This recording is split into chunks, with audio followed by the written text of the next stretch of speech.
What is up and welcome to another edition of Worth a Watch with me, Anthony Flores. This is my reviews of Zero Dark 30 and A Haunted House. 2 reviews, 1 show, let's get down to it. First up, I gotta just say this. So I saw Zero Dark 30 at a screener, and just giving this film the benefit of the doubt, it's surrounded by all this hype, Best Picture nomination, and God knows however many awards that it may be nominated for. But regardless, I just don't feel as strongly as everybody else seems to be with this film. Just the overall direction is great from Catherine Bigelow, but for some reason I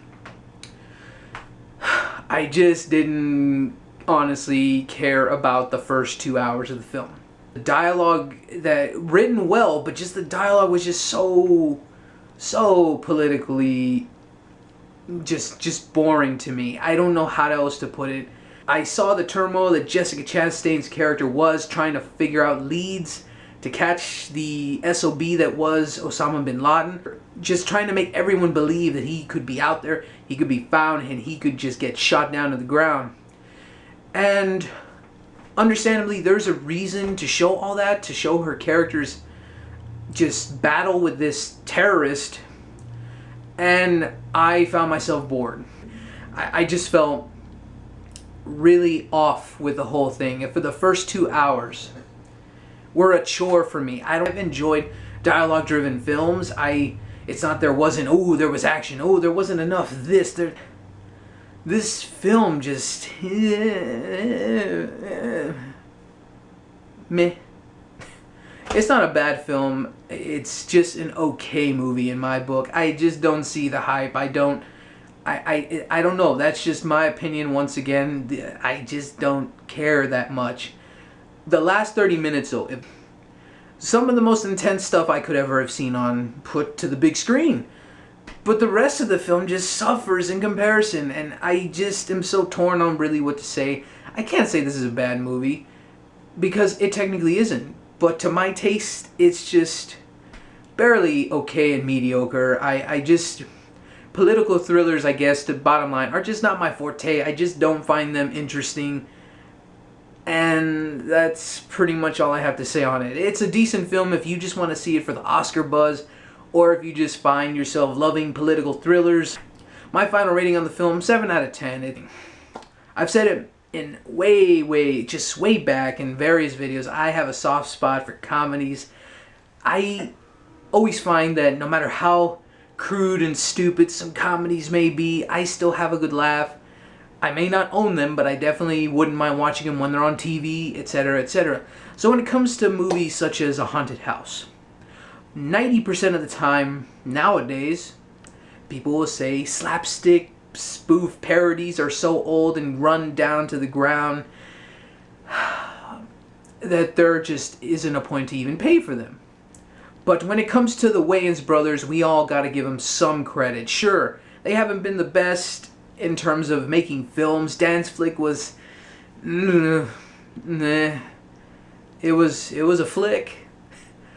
But this film, I just gotta say, A Haunted House, starring Marlon Wayans himself, the only lone Wayans brother still doing this for some reason. I'm shocked. There, not to spoil anything, but there actually wasn't, from what I can remember, there wasn't any cameos from any other Wayans family member. I'm kind of surprised.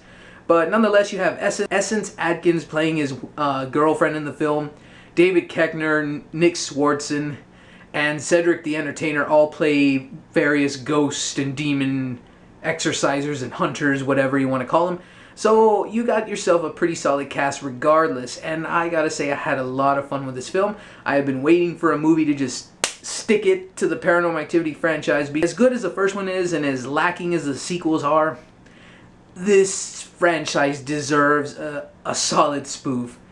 A good slap to the face, if you will. And sure, many people have parodied the films on the internet, but I don't care. I wanted a full-length movie done right, and Marlon Wayans delivered just that. Scary Movie 5 that's going to be released, I believe, in April. It is just screaming, just trying so hard to get a laugh. I chuckled once, and that was only because of the Charlie Sheen bit at the end. But aside from that, it does not even know It doesn't even look like the movie knows what it wants to be.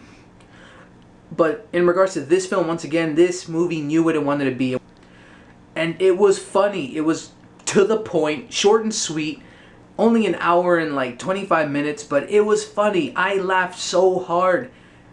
I can't help but to just laugh to myself right now because some of the scenes were just so over the top, but they were just still clever and fresh enough to where this movie worked. There's no point to really go into much of the plot or anything else. It's one of those movies you just gotta see. If you love over the top, good parody films, this is one to be seen in the theater. For those of you who are hardcore comedy fans and still have faith in the Wayans brothers, I say see it. I never doubted this film for a second ever since I saw the first trailer, and I loved every minute of it. I definitely enjoyed it, and I give this movie an 8 out of 10. It was just that enjoyable to me. The whole theater was just dying of laughter. At a few points in the movie, I had to hold my sides because it was just that funny. Once again, that is just all my opinion for both movies. That is my reviews of Zero Dark 30 and A Haunted House. Hope you enjoyed it, so feel free to like this video and subscribe if you'd like as well. So, until next time, I'm Anthony Flores with Worth a Watch, and keep going to the movies.